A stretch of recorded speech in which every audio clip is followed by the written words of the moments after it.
முகமூடி கிழிந்தது. முபாரக் வசமாக மாட்டினார். நன்னிலத்தில் அரங்கேறிய போலி கருத்து கணிப்பு நாடகம் அம்பலம். நன்னிலம் சட்டமன்ற தொகுதியில் சமீபத்தில் நடத்தப்பட்டதாக கூறப்படும் ஒரு கருத்து கணிப்பு சமூக வலைதளங்களில் பெரும் விவாதத்தையும் அதே சமயம் கடும் விமர்சனத்தையும் கிளப்பியுள்ளது. நன்னிலம் நியூஸ் என்ற முகநூல் பக்கத்தில் வெளியிடப்பட்ட இந்த கருத்து கணிப்பில் திமுக கூட்டணியைச் சேர்ந்த முகமது முபாரக் 47% வாக்குகளுடன் முதலிடத்திலும், அதிமுக கூட்டணியின் காமராஜ் 39% வாக்குகளுடன் இரண்டாம் இடத்திலும் இருப்பதாக காட்டப்பட்டுள்ளது. இவர்களை தொடர்ந்து தமிழக வெற்றிக் கழகத்தின் பிரபாகரன் 9%, நாம் தமிழர் கட்சியின் தேன்மொழி திலீப்குமார் 5% வாக்குகளும் பெறுவார்கள் என கூறப்பட்டது.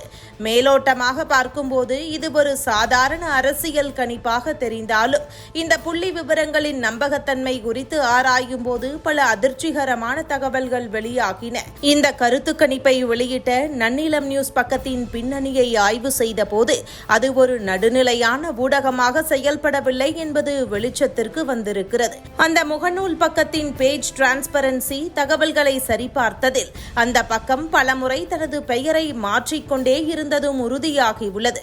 குறிப்பாக கடந்த 2024 மார்ச் 28 அன்று அந்த பக்கம் தோழர் முபாரக் என்ற பெயரில் இயங்கியிருக்கிறது. இதிலிருந்து தற்போது கருத்து கணிப்பில் முன்னிலையில் இருப்பதாக காட்டப்படும் முகமது முபாரக்கின் ஆதரவாளர்களே இந்த பக்கத்தை நிர்வகித்து வருவது மிக தெளிவாக புலனாகிறது. இந்த பக்கம் 2021 செப்டம்பரில் சேலம் 360 நியூஸ் என்ற பெயரில் தொடங்கப்பட்டு பின்னர் சேலம் 360, தோழர் முபாரக், மீண்டும் சேலம் 360 நியூஸ் என பல உருமாற்றங்களை அடைந்து இறுதியாக 2026 ஏப்ரல் 6 அன்றுதான் நன்னிலம் நியூஸ் என பெயர் மாற்றப்பட்டுள்ளது. அதாவது கருத்து கணிப்பு வெளியாவதற்கு சில நாட்களுக்கு முன்புதான் இந்த பக்கம் ஒரு செய்தி நிறுவனமாக தன்னை அடையாளப்படுத்திக் கொள்ள முயன்றிருக்கிறது. தனக்குத்தானே மகுடம் சூட்டிக்கொள்ளும் இத்தகைய கேவலமான யுத்திகளை நன்னிலம் மக்கள் ஒருபோதும் ஏற்றுக்கொள்ளவே மாட்டார்கள். ஒரு செய்தி நிறுவனம் என்ற போர்வையில் சொந்த ஆதரவாளர்களை கொண்டே ஒரு கருத்து கணிப்பை நடத்தி அதை ஊர் முழுக்க தம்பட்டம் அடிப்பது என்பது ஊடக அறத்திற்கே எதிரானது. நாடோடிகள் படத்தில் வருவது போல தனக்குத்தானே பேனர் வைத்துக் கொண்டு தன்னை தானே முன்னிறுத்திக் கொள்ளும் இத்தகைய பிழைப்புவாத அரசியலை மக்கள் எள்ளி நகையாடி வருகின்றனர்.